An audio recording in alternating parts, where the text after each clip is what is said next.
ఈరోజు పేపర్లో వచ్చిన కథనం చూసినట్టయితే డిఎస్సి గురించి ఇలా ఉంది. దసరా రోజు కొత్త టీచర్లను ఇవ్వడం అనేది జరిగింది. మొన్నటి వరకేమో టీచర్స్ డే నాటికే ప్రక్రియ అంతా పూర్తి చేయడం జరుగుతుందని పేపర్లో కథనాలు అనేవి కావడం జరిగింది. ఇప్పటికే ఎగ్జామ్ రాసిన అభ్యర్థులు వచ్చేసి ఎప్పుడు రెస్పాన్స్ షీట్ వస్తుందా, ఎప్పుడు కీ వస్తుందా, ఎప్పుడు చూసుకుందామా, అసలు మాకు ఉద్యోగం వస్తుందా రాదా అని ఒక రకమైన టెన్షన్లో ఉన్నారు. ఇట్లాంటి రోజుకో కథనాలు పేపర్లో వస్తుంటే వాళ్ళు టెన్షన్ గురవుతూ ఉన్నారు. ఫస్ట్ కీ ఇస్తే సగం మంది వాళ్ళ యొక్క మార్కులు వాళ్ళు ఎలా రాసాము అనేది వాళ్ళకి అర్థమవుతూ ఉంటుంది. కానీ కీ విడుదల చేయకుండా ఇట్లా పేపర్లలో ఊకే ఇవన్నీ చూడడం వల్ల టెన్షన్ ఎక్కువవుతూ ఉంటుంది.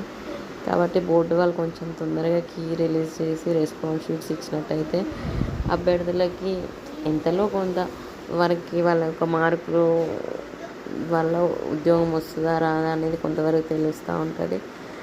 అలాగే ఒక రకమైన మానసిక క్షోభ నుంచి కొంచెం వరకు తప్పించుకోవచ్చు. బాగా రాసామా లేదా అనేది కూడా తెలిసిపోతూ ఉంటుంది కదా.